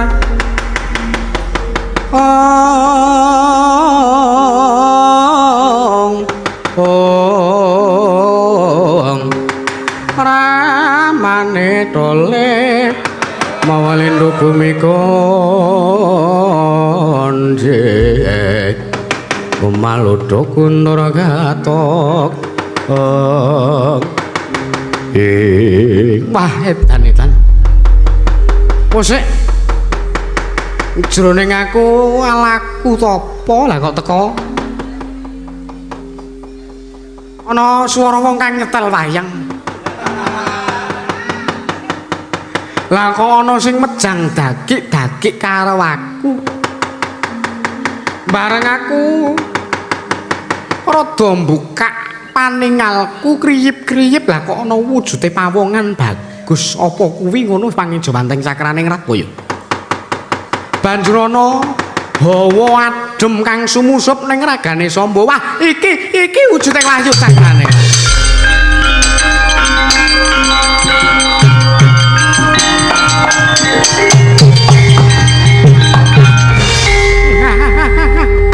wah lah dalah jebul aku wis kelakon gayuh wujuding wahyu cakraning rat wah bungah rasane atiku aku tak bali mring negara Ndrawati Rama Prabu Sri Bathara Kresna kula sampun gayuh wujuding wahyu cakraning rat tumuli samangke paduka benjang kang badhe nerasaken turas paduka inggih menika mboten sanes pun ingkang putra ing Paranggaruda pun Samba Rama Prabu wah edan-edan ora iso mbayangke besok bakale kaya ngapa yen to aku sing madeg dadi Nalendra ana ing negara Ndrawati mendah kuncara njayeng bawana ngungkuli kuncarane Rama Prabu Sri Bathara Kresna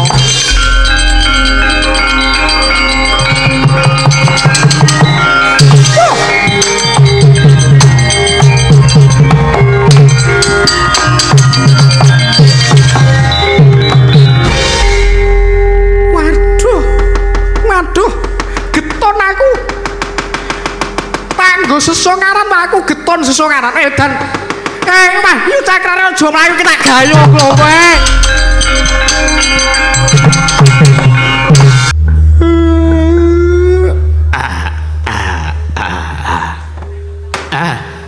penem Panembahan, kula nuwun sewu sawetara kula sowan anggen paduka nimbali kelawan ingkang abdi pun Semar Badranaya wonten ing pertapan Ngringin Putih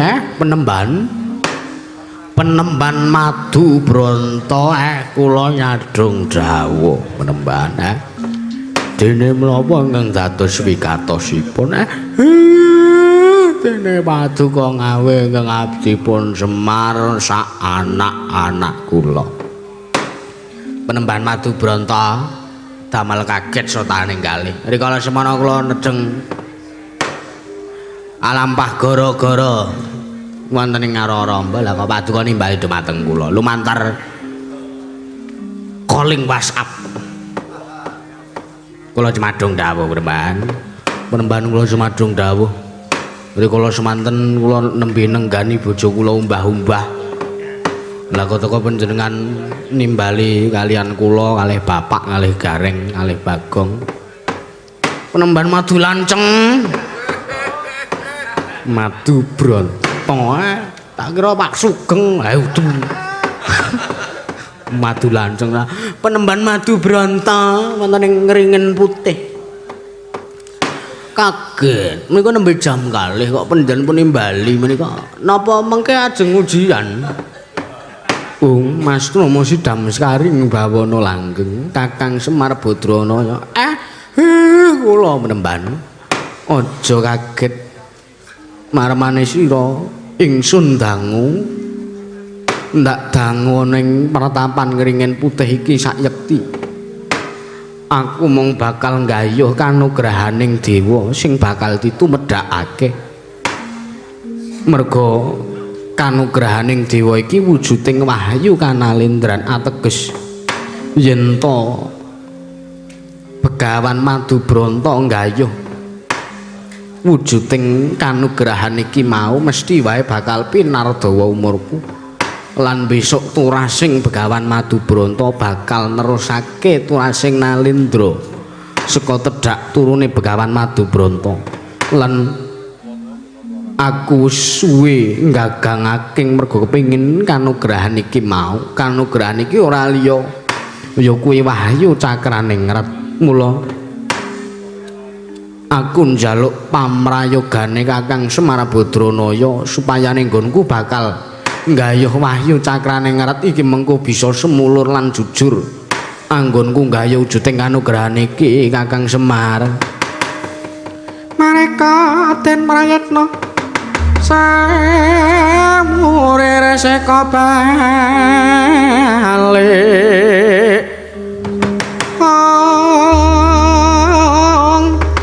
teteane kantayane Trisunya Purnama sasi gilar-gilaran ing tengahing latar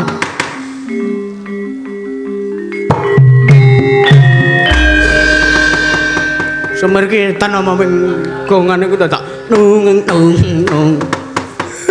gelem kowe ku ngopo ora kula setuju mawon kula sarujuk mawon malah kula nyengkuyung anggen panjenengan badhe nggayuh wujuding wahyu cakraning rat mriku ning wanti-wanti kula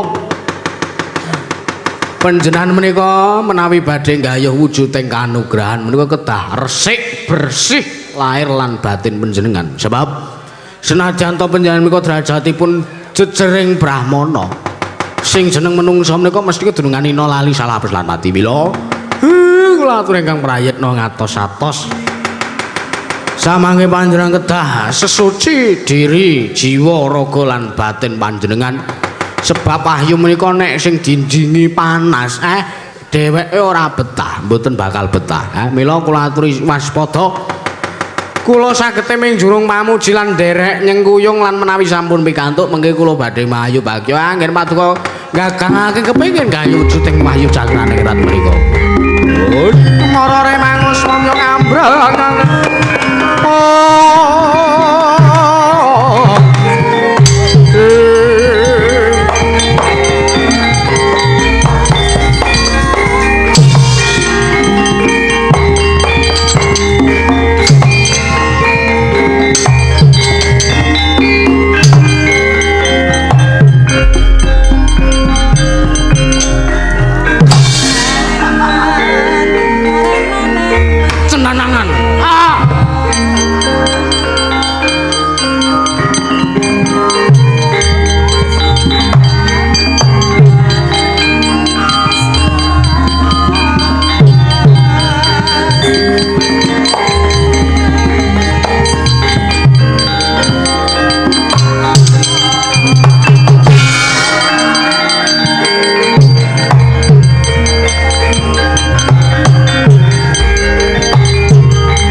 kang kinarya wangsit pindha gombang ngajaping tawang susuh angin ngendi nggone Wila dalah damel kaget sotaning galih wonten pangeja wantahing Jawata bagus panjenengan sinten pukulun Mas Tomo sidam sekaring bawana Madubranta mangertya kulup ingsun pangeja wantahing Wahyu Cakraning Rat sak temene panjen ulun keng mbok gayuh mula kang saka kuwi gandeng ulun wis semathuk lan ulun wis gumathuk sebab kita tuku kanthi olah tapa brata madeg brahmana ning ringin putih marata diagi kulup Madubranta bukaan lawanging batin mulun bakal manjing ana ing ragamu aduh matur sembah nuwun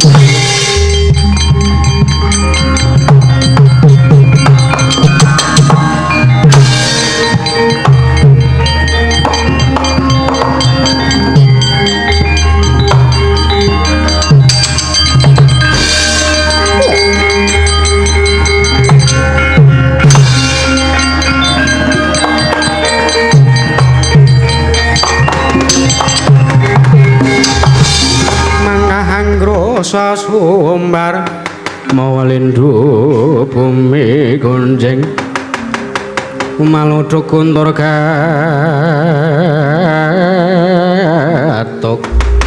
iya tekono wujude pandhita ndak tututi playune Wahyu Cakraning Rat teko aku ditujokake ning pertapan kumuh panggonane kowe sapa menemban Wela dalah Raden panjenengan nyuwun mriksa kalian kula wonten ing mriki inggih pertapan Ringin Putih. Inggih kula pun Begawan Madubranta. Begawan Madubranta. Inggih. Apa kowe ngerti kumledange Wahyu Cakraning Rat? Ih, rikala semanten sampun manjing wonten ing jiwa raga kula. Wela dalah.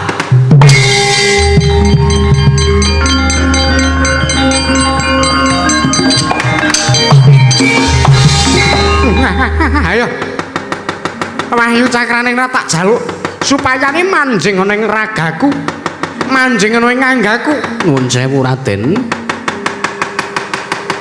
kanugrahan menika mboten saged dipun suwun kanthi sarana peksa liripun panjenengan kedah olah tapa brata supados gayuh wujuding Wahyu Cakraning Rat Madubranta wonten timbalan mangertya rikala semana wujuding Wahyu Cakraning Rat wis manjing ana ing ragaku nanging metu oncat saka jiwaragane Raden Samba.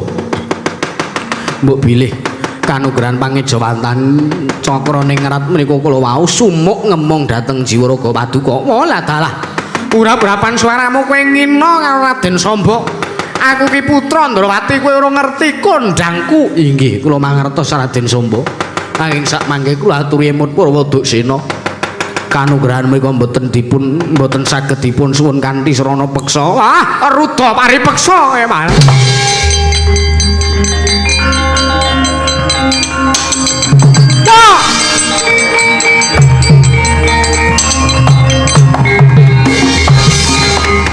Kendang kapara condang kontal kaparapal Sang Raden Samba Wisnubrata kusuma kilat moko nalika semanten katingal saking njawi melajaripun Sang Raden Lesmana Mandra Kumara Begawan Dewi Wahyuku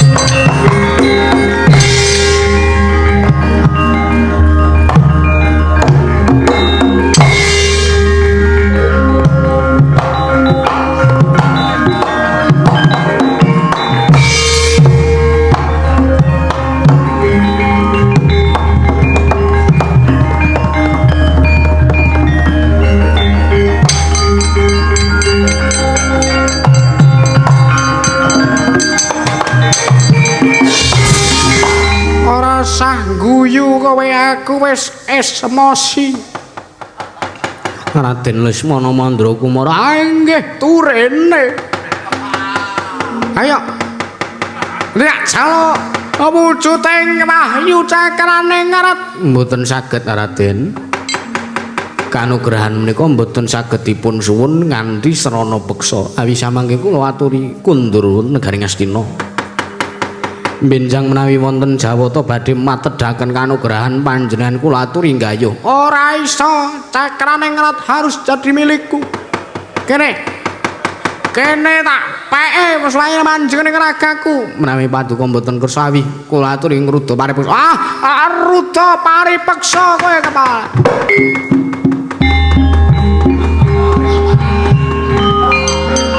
Wiyaga iki nek rombonganku kabeh ngiringi aku melu padha aku kocloke. Mati kowe.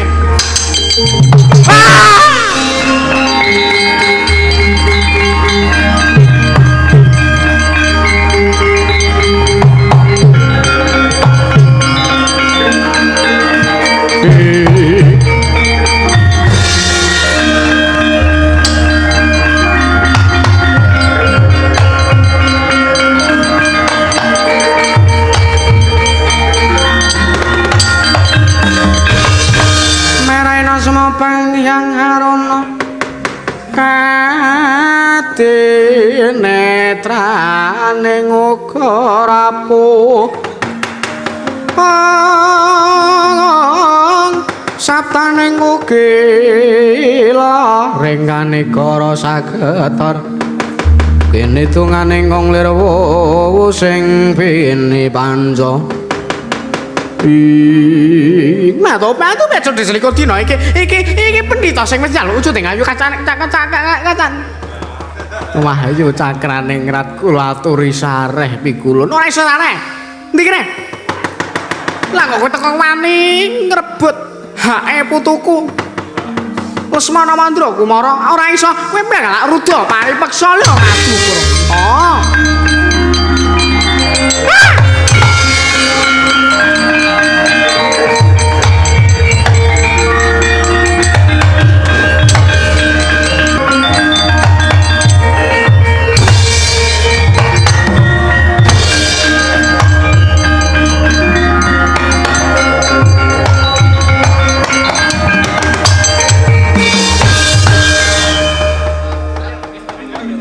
Suwe nggonku ngenteni jumedhule Angger Samba miturut kabar sing tak tampa Angger Samba tapa ning telenging wana Krendayana. Lah kok iki malah ana wujude pertapan. Mongko mosak masik kanane pertapan tak luruke eneng apa janjane.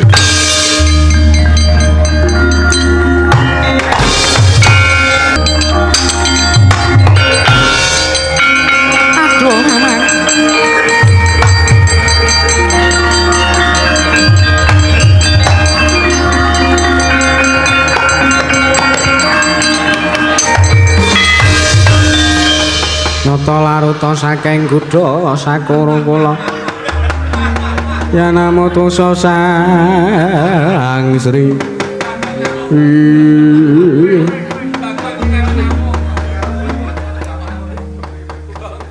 sing rusuh kijane nggon pertapan apa nggon wayangan. Aku ngedapi-dapi timen kanane Angger Samba Paman garba ruci nggih saking putih kemawon paduka nembe ketingal kula alampah tapa wonten ing wana Krendayana lajeng samangki dumatan wahyu cakrane ngrat menika manjung tring jiwa raga kula nanging sajak sumuk penggalihing kanugrahan tumuli oncat saking raga kula bela taala wahyu cakrane ngrat tumili mlabjar wonten ing pertapan ngringin putih menika manjing wonten raganipun Begawan Madubranta. Menapa saestu mekaten? Inggih kasinggihan mekaten. Bela taala ketiwasan.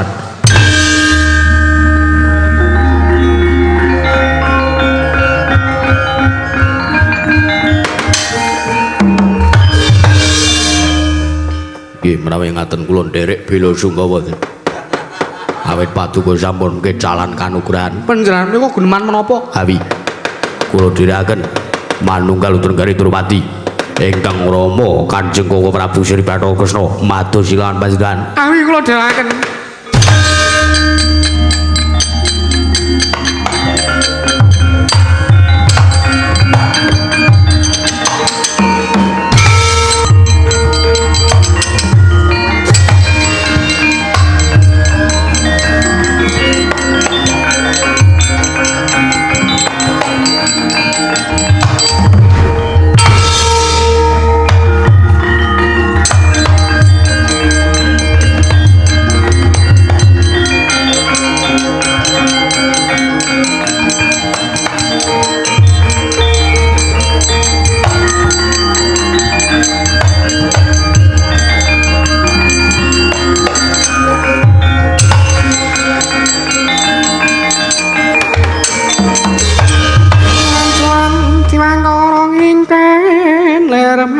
Sawa kang layun denya elang kang memanise wadane layu kumal kocam rahnya maradani nangis widrukoke apa wong sing duweni perkara kuwi iso dirampungi mung nganggo nangis inggih nanging kula sedih rumaos kecalan awit Abimanyu sampun tigang candra menika nilar kesatriyaning Tanjung Anom kula kuwatos menawi sak mangke ngantos Abimanyu kedadosan menapa-menapa Rama Prabu kula ingkang sowan.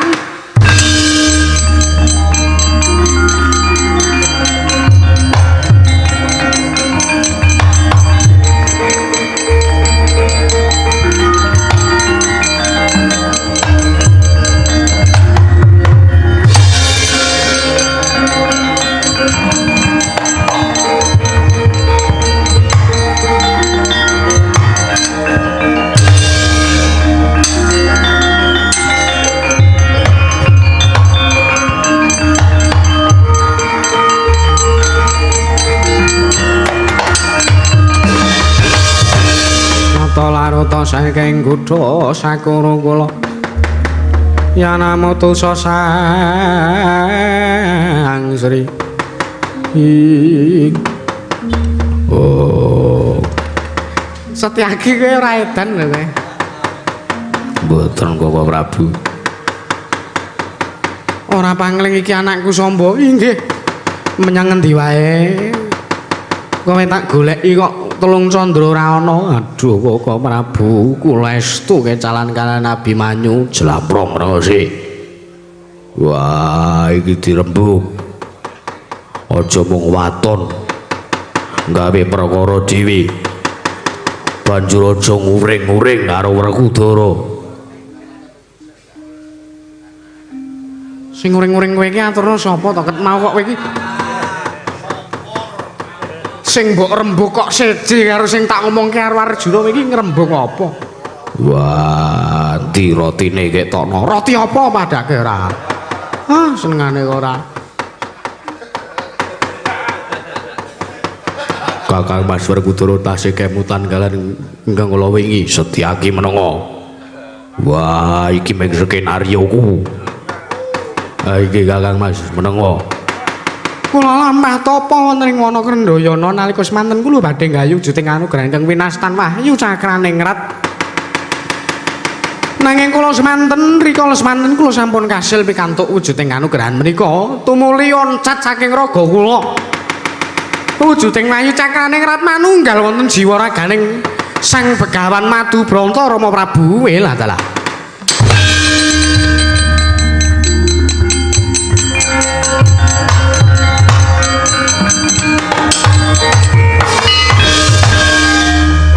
Wani ngrebut kanugrahanmu inggih leres kanugrahan ingkang sampun kula gayuh dipun rebat dening Begawan Madubranta ing Ringin Putih.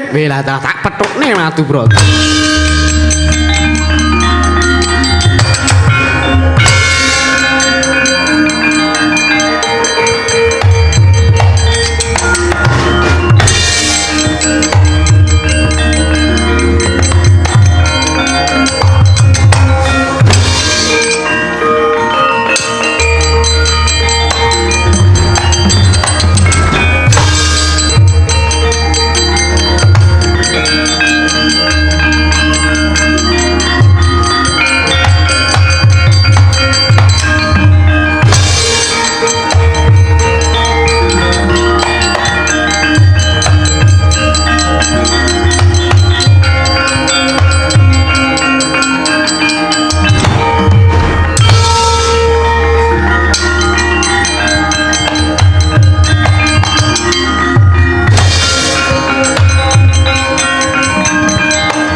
Pandita kang kinarya wangsit pindha kombang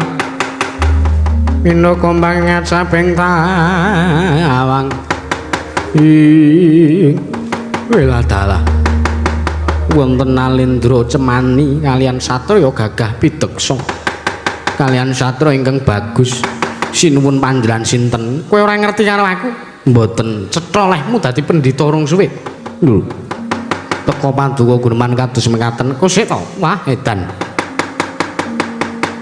nek ngono pancen jumbuh karo sing diaturke anakku Samba lah wong Begawan Madu Branta kuwi pasurwyane bagus panggraitane lantip penjaipong ora kudu men sik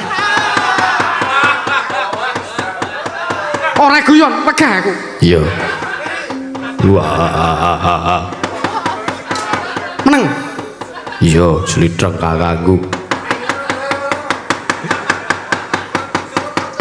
Wasis waskita ing Esti pasuryane ya bagus pindhane kaya putra Madukara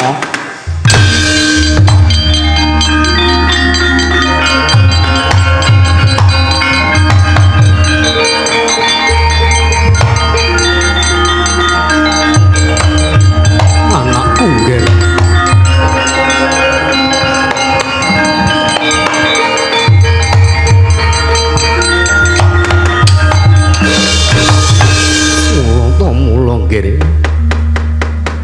Bapakmu rumangsa sedih inggih Kanjeng Rama kula nyuwun pangapunten awit kula mboten pamit dumateng Paduka ya ora dadi ngopo sing baku kulup wis kasil ngentukke wujuding kanugrahan wahyu cangkeraning rat ayo manunggal ning negara Ngamarta awan pepundhenmu para Pandhawa monggo Kanjeng Rama kula dherekaken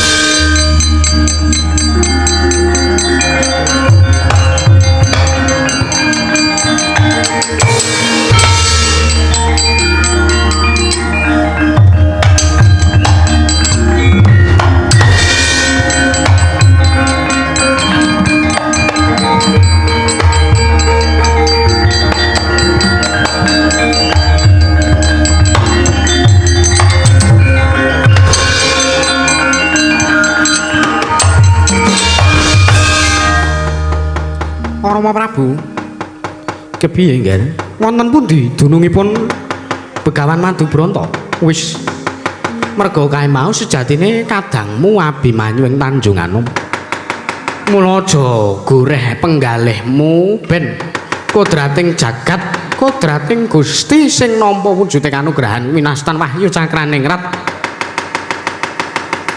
ya kuwi Abimanyu mula kowe aja cilik ati kowe aja goreh atimu besok yen ana kanugrahan sing bakal tumedhak pun Rama sago gayuhake